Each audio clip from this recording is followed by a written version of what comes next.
ఇప్పుడు ప్రెసెంట్ బాగా వైరల్ అవుతున్న ఇష్యూ గురించి ఒకసారి ఒక సెన్సిటివ్ ఇష్యూ అని కూడా చెప్పుకోవచ్చు. దీని గురించి మాట్లాడదాం. ఇట్ ఇస్ అబౌట్ ఐబొమ్మ నిర్వాహకుడు ఇమ్మంది రవి చేసింది అసలు మంచి పనా లేక చెడ్డ పనా? దీనిపై ఇప్పుడు 2 తెలుగు రాష్ట్రాల్లో కూడా ఒక పెద్ద ఎత్తున డిస్కషన్ సాగుతోంది. And that we all know about it. చట్టపరంగా ఇది తప్పని పోలీసులు చెప్పడమే కాదు, ఆయనపై కేసు సైతం నమోదు చేశారు. అయితే అనూహ్యంగా నెటిజన్స్ నుంచి మాత్రం రవికి ఒక ఫుల్ సపోర్టే కనిపిస్తోంది. సగటు ప్రేక్షకుడికి రవి చేసిన పనితో మేలు జరిగిందని అంటున్నారు వీళ్ళంతా కూడా. ఈ మొత్తం వ్యవహారంలో హైదరాబాద్ సిపి సజ్జనార్పై వ్యతిరేకత సైతం వస్తోంది. సిఎస్ దీనికి సంబంధించి అసలు పబ్లిక్ ఏమంటున్నారు? నిజంగానే వాళ్ళలో రవి మీద పాజిటివిటీ ఉందా, పాజిటివ్ కార్నర్ ఉందా? ఒకసారి బిగ్ టీవీ స్క్రీన్లో చూద్దాం. ఉంటాయి, ఇంకా కూలి పని చేసుకునే వాళ్ళు ఉంటారు, వాళ్ళందరూ అంతంత టికెట్ కొనలేరు.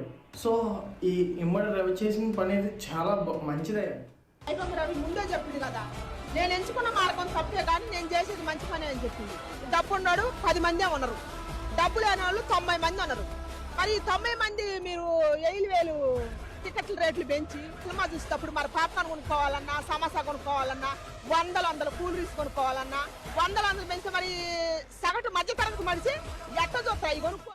అంత ఖర్చు పెట్టి టికెట్ కొనలేక మూవీ చూడలేని వాళ్ళు కూడా ఇతని కారణంగా మూవీ చూడగలిగారు. ఇది కూడా ఆలోచించాలి కదా. ఇలాంటి టాలెంటెడ్ పీపుల్ని అరెస్ట్ చేసి జైల్లో కూర్చోబెడితే ఇంకా 10 సంవత్సరాలు కూడా అదే చెప్పుకుంటూ ఉంటాం, India is still developing country అని. And there is no change in that. Public నుండి రవికి ఒక పాజిటివ్ సపోర్ట్ అనేది కనిపిస్తోంది. బట్ ఇది ఒక చీటింగ్ అంటూ కూడా పోలీసులు చెప్తున్నారు. అసలు ఇది చీటింగా లేకపోతే ఆ పాజిటివిటీ పబ్లిక్ నుండి రావడానికి రీజన్స్ ఏంటి అనేది will discuss with CS sir. మనం చూస్తున్నాము, though it is cheating, public నుండి మాత్రం ఒక మ్యాసివ్ సపోర్ట్ రవికి కనిపిస్తోంది. ఒక రాబిన్ హుడ్ కైండ్లో ఇటు రవిని చూస్తున్నారు. ఎలా చూడాలి? అండ్ ఆ రీజన్స్ అసలు ఎందుకు వీళ్ళంతా కూడా రవిని అంతా ఒక హీరో లాగా చూస్తున్నారు అనుకోవచ్చు మనం? ఇక్కడ రవి అన్నది ముఖ్యం కాదు, ఐబొమ్మ ముఖ్యం కాదు, పైరసీ అనేది లీగలా ఇల్లీగలా? సో ఇది fundamental question. So piracy is illegal, అనుమానమే లేదు కదా. ఇప్పుడు సినిమా కాస్ట్లీ అయింది, కరెక్టే, అందువల్ల ప్రజల్లో ఆ రియాక్షన్ వస్తుంది. కానీ రేపు పైరసీ వల్ల సినిమాలు తీయలేరు కదా, అప్పుడు ప్రజల సినిమాలు ఉండవు కదా. ప్రజలకు సినిమాలు ఉంటే అవి కాస్ట్లీనా చీపా అనేది నెక్స్ట్ క్వశ్చన్. సినిమాలే లేకపోతే ఎట్లా? ఇప్పుడు మీరు 50 కోట్లు 100 కోట్లు ఖర్చు పెట్టి సినిమా తీశాక ఆ సినిమా మీద డబ్బులు రాకుంటే నెక్స్ట్ ప్రొడ్యూసర్స్ ఎవరు సినిమా తీయరు కదా. యూ కెనాట్ గెట్ సినిమా మీకు. అందువల్ల ఇది లీగల్ యాక్టివిటీ ఎట్టి పరిస్థితుల్లో కాదు. ఫండమెంటల్లీ అల్టిమేట్గా ప్రేక్షకులే నష్టపోతారు. ఎందుకంటే సినిమాలు అనేది సక్సెస్ కావు, సినిమాలే తీయరుగా ఎవరైనా. సో అందువల్ల మనము అర్థం చేసుకోవాల్సింది ఏంటంటే కొన్ని సందర్భాల్లో వ్యవస్థల వైఫల్యం వల్ల ఇల్లీగల్ యాక్టివిటీస్ కూడా జనాల్లో గుర్తింపు రావచ్చు. ఇప్పుడు ఉదాహరణకు మీకు అత్యాచారాలు జరిగినప్పుడు రేప్ విక్టిమ్కు పాజిటివ్గా, రేప్ విక్టిమ్ మద్దతుగా పెద్ద సాలిడారిటీ వ్యక్తమవుతుంది. అప్పుడు ఆ అత్యాచారానికి కారకుడైన వాడిని ఎన్కౌంటర్ చేస్తే పోలీసులకు జైలు పలుకుతారు సమాజం. ఎందుకు? సమాజంలో ఒక సమస్య ఏంటి? ఇప్పుడు ఒక అత్యాచారం జరిపిన వాడు 4 రోజుల్లో బయటకు వచ్చి బెయిల్ మీద తిరుగుతుంటాడు. వాడికి 5 ఏళ్ళు 10 ఏళ్ళు శిక్ష పడుతుందో లేదో కూడా తెలియదు. ఈలోగా అత్యాచారానికి గురైన అమ్మాయి జీవితాంతం బాధపడుతూ ఉంటుంది. సో ఈ దుర్మార్గాన్ని కళ్ళ ముందు చూశాక క్రిమినల్ జస్టిస్ సిస్టమ్ న్యాయం చేయనప్పుడు ప్రజలు ఏం కోరుకుంటారు? ఇన్స్టాంట్ జస్టిస్ కోరుకుంటారు. సో ఆ ఇన్స్టాంట్ జస్టిస్ కోరుకోవడం వల్ల ఎన్కౌంటర్ను పెద్ద ఎత్తున సమర్థిస్తారు. మీకు వరంగల్లో ఎన్కౌంటర్ జరిగినప్పుడు కావచ్చు, మీరు హైదరాబాద్లో దిశ ఎన్కౌంటర్ జరిగినప్పుడు కావచ్చు, ప్రజలు పోలీసులకు జైలు పలికారు. దానికి కారణం ఏంటి? మరి ఈ ఎన్కౌంటర్ లీగల్ కాదు కదా మనం అనొచ్చు. మరి లా ఉపయోగపడినప్పుడు ఏం చేయాలి? చట్టం న్యాయం చేయనప్పుడు ప్రజలు ఏ రకమైన న్యాయాన్ని కోరుకుంటారో దానికి ఇది ఒక ఉదాహరణ.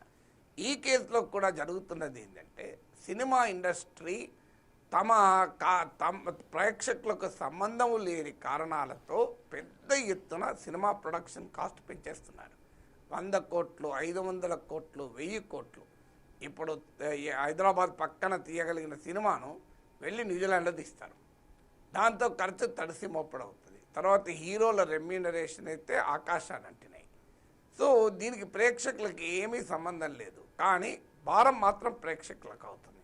మళ్ళీ సినిమా బిగ్ బడ్జెట్ మూవీస్ అని చెప్పి వాళ్ళు టికెట్లు పెంచుకుంటున్నారు. ప్రభుత్వాలకు వెళ్తే ప్రభుత్వాలు వెంటనే టికెట్లు పెంచుకోవడానికి అనుమతిస్తున్నారు. ఇది ఒక నెక్సెస్, ప్రభుత్వము ఫిలిం ఇండస్ట్రీ నెక్సెస్.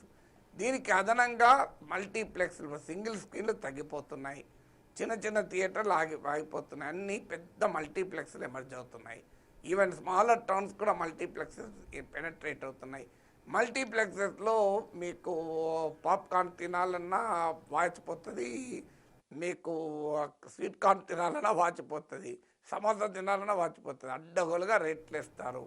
ఈ దోపిడీ చూసిన తర్వాత ప్రేక్షకుడు ఏమనుకోవాలి? సో ఒక సినిమా ఇలా ఫ్యామిలీతో వెళ్ళి చూడాలంటే ఒక 1000 రూపాయలు మినిమం, ఫ్యామిలీ 1000 ఒక 4 పిల్లలతో చూడాలంటే ఒక 2000 రూపాయలు ఖర్చు అవుతుంది. ఈ దేశంలో ఎంతమంది సగటున ఒక సినిమాకు 2000 ఖర్చు పెట్టగలుగుతారు, 1000 రూపాయలు ఖర్చు పెట్టగలుగుతారు? ఈ దేశంలో సినిమా చూసేవాళ్ళు చాలామంది పేదవాళ్ళు ఉంటారు. అసలు సినిమాను ఈ స్థాయిలో మాస్ ఫినామినన్ చేసింది సంపన్నుడు కాదు, మాస్ ఫినామినన్ చేసింది సామాన్యుడు. మీరు సామాన్యుడికి అందుబాటులో లేకుండా సినిమాను తీసుకెళ్ళారు. సో సామాన్యుడికి అందుబాటులో లేకుండా సినిమా తీసుకెళ్ళిన తర్వాత ప్రజలుగా రాబిన్హుడ్ ఫినామినన్ రాకపోతే ఏమవుతుంది? అందుకే మాకు సినిమా చూడలేని పరిస్థితి ఉంది కనుక మాకు పైరసీ మాకు లాభం జరుగుతుందని వాళ్ళు భావించడంలో అర్థం ఉంది. కానీ పైరసీ ఏం చేస్తుంది? సినిమా ఇండస్ట్రీని లేకుండా చేస్తుంది. మీకు అల్టిమేట్గా సినిమా ఇండస్ట్రీ ఉండదు, సినిమా ఇండస్ట్రీ మిగలదు. ఎందుకు మిగలదంటే ఒక సినిమా నువ్వు ఎన్ని కోట్లు తీసి చూసినా తెల్లారి ఫ్రీగా దొరికినప్పుడు ఎందుకు థియేటర్లో ఎంతమంది చూస్తారు? అందుకే ఈ మధ్యకాలంలో సినిమాలు థియేటర్లోనే చూస్తే అనుభూతి కలిగే రీతిలో సౌండ్ ఎఫెక్ట్స్, విజువల్ ఎఫెక్ట్ చేస్తున్నారు. నువ్వు ఇంట్లో టీవీలో చూస్తే ఆనందం కలగదు, నీ ఇంట్లో అది సినిమాలో థియేటర్లో చూస్తేనే ఆ ఫీలింగ్ వస్తుంది. సో ఆ లెవెల్లో సినిమాలను తీస్తున్నారు కూడా టెక్నాలజికల్గా. బట్ ఏదైనా ఇదొక మీకు క్యాచ్ 22 సిచ్యువేషన్ అంటారు ఇంగ్లీష్లో. ఒకవైపు ఏమో పెరుగుతున్న ఫిలిం ఇండస్ట్రీ సినిమా ప్రొడక్షన్ కాస్ట్లు పెంచుకొని అది ప్రేక్షకులకు భారమై దూరం అవుతుంటే ప్రేక్షకులు భరించలేక చట్టవిరుద్ధమైన పైరసీ కూడా తమకు ప్రయోజనం కలిగిస్తుంది అని సంతోషపడడం. మరోవైపు ఏమో ఇదే పైరసీ రేపు సినిమానే లేకుండా చేస్తుంది. ఎందుకంటే no producer can produce a film. అది 1000 కోట్లు 500 కోట్లు పక్క పెట్టు, 10 కోట్లతో సినిమా తీసినా మీకు పైరసీ ఉంటే ఆ 10 కోట్లు కూడా రావు. మన సినిమా ఎలా తీస్తారు? సినిమా ఏడికెళ్ళి వస్తుంది? ప్రేక్షకులు ఆ లాంగ్ టర్మ్ ప్రాబ్లం. ఇప్పుడు మీకు ఎన్కౌంటర్లు, అత్యాచారాలకు పాల్పడవని ఎన్కౌంటర్ చేయడం కూడా ఈ ప్రాబ్లం వస్తుంది. అత్యాచారం చేస్తారనుకొని అనుమానంతో ఎన్కౌంటర్ చేస్తాం, నిజంగా అత్యాచారం చెయ్యడు, వేరేటోళ్ళు చేస్తారు, వాడి మీద వేస్తారు. అది ఒక 4 నెలల రోజుల తర్వాత, 6 నెలల తర్వాత, 2 ఏళ్ల తర్వాత, 5 ఏళ్ల తర్వాత నిజం బయటపడింది అనుకోని ప్రాణాన్ని తీసుకురాలేం కదా. అందుకే చట్టవిరుద్ధమైన కార్యకలాపాలు కొన్నిసార్లు మనకు ఉపయోగం అనిపించినా కూడా దాన్ని అంగీకరించలేం కదా. ఇంకొకటి వినిపిస్తుంది సార్ మేజర్గా ఇటు ప్రజల నుండి ఓటీటీ ప్లాట్ఫామ్స్కు సంబంధించి. ఇన్ కేస్ మూవీ టికెట్ అంత పెట్టి వెళ్ళలేను అని అన్నప్పుడు ఇటు రిలీజ్ అయిన తర్వాత అంటే థియేటర్స్ నుండి వెళ్ళిపోయినాక చూడొచ్చు అనేది ఒక వాదనగా వినిపిస్తోంది. But the multiple OTT sites and అన్నిటికీ కూడా డిఫరెంట్ రేట్స్ ఇక్కడ ఫిక్స్ చేసుకొని ఉన్నారు. సో ఇది కూడా పెద్ద ప్రాబ్లంగా ఇక్కడ మనకి పబ్లిక్ దగ్గర కనిపిస్తుంది. సో దానికి సంబంధించి అంటే ఈ ఓటీటీ రెగ్యులేషన్స్ కానివ్వండి, టికెట్ రెగ్యులేషన్స్ కానివ్వండి, గవర్నమెంట్ టేక్ ఓవర్ చేయాలి అంటారా?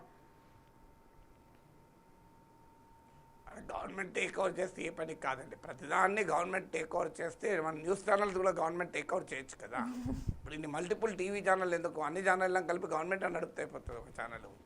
సో మనకు గవర్నమెంట్ టేక్ ఓవర్ ఏం చేస్తారు? గవర్నమెంట్ అంటే ఎవరు చేయాలి? ఇప్పుడు గవర్నమెంట్ సినిమాలు తీస్తుందా? గవర్నమెంట్ ఓటీటీలు నడుపుతుందా?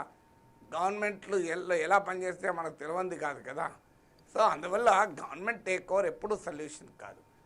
రెగ్యులేషన్ అంటే వాస్తవంగా ఓటీటీ వచ్చాక ప్రజలకు మేలే జరిగింది కదా. సో నీకు ఓటీటీలు ఏమీ వేలకు వేల భారం లేదు కదా. మీకు ఇవాళ రకరకాల ప్యాకేజెస్ కూడా వస్తున్నాయి. ఒక 5-6 ఓటీటీలు కలిపి మీకు ఇంటర్నెట్ ప్లస్ ఓటీటీ కన్వర్జెన్స్ కూడా అయిపోయింది. Convergence and technology. నువ్వు ఒకటే బొకేలో ఇంటర్నెట్ పొందొచ్చు, టీవీ ఛానల్ పొందొచ్చు. కంపారిటివ్లీ అది ఈవెన్ నీకు ఆ రకమైన అవకాశం కూడా వచ్చింది. అందువల్ల నీకు అన్ని ఓటీటీలు కావాలంటే మరి you have to pay for it కదా. మీకు అన్నీ ఉచితంగా, మన ప్రజలకు కూడా అర్థం కావాల్సింది ఏంటి, అన్ని ఉచితాలు ఎలా సాధ్యమవుతుంది? సో మీకు ఎంటర్టైన్మెంట్ కావాలి కానీ అది ఉచితం కావాలంటే ఎట్లా సాధ్యమవుతుంది? ఇప్పుడు ఒక ప్రొడక్షన్ చేయాలంటే ఎంత ఖర్చు అవుతుంది? మళ్ళీ అడ్వర్టైజ్మెంట్లు వస్తే కూడా అడ్వర్టైజ్మెంట్ రావద్దు, అది కూడా చిరాకు పడతారు. అడ్వర్టైజ్మెంట్ రావద్దు, మేము డబ్బులు కట్టాం కానీ మాకు కంటెంట్ కావాలి. ఏడికెళ్ళి వస్తుంది కంటెంట్? సో కంటెంట్ కావాలంటే డబ్బులు ఖర్చు అవుతుంది కదా, కంటెంట్ తీయాలంటే ప్రొడక్షన్కు ఏరికలు వస్తుంది. కానీ ప్రజల గల ఆలోచన ఎట్లుంటుందంటే మాకు ఓటీటీకి సబ్స్క్రిప్షన్ ఫీ ఉండొద్దు, అడ్వర్టైజ్మెంట్ రావద్దు, మాకు ఫ్రీగా కనబడాలి అంటే ఎట్లా కనబడుతుంది?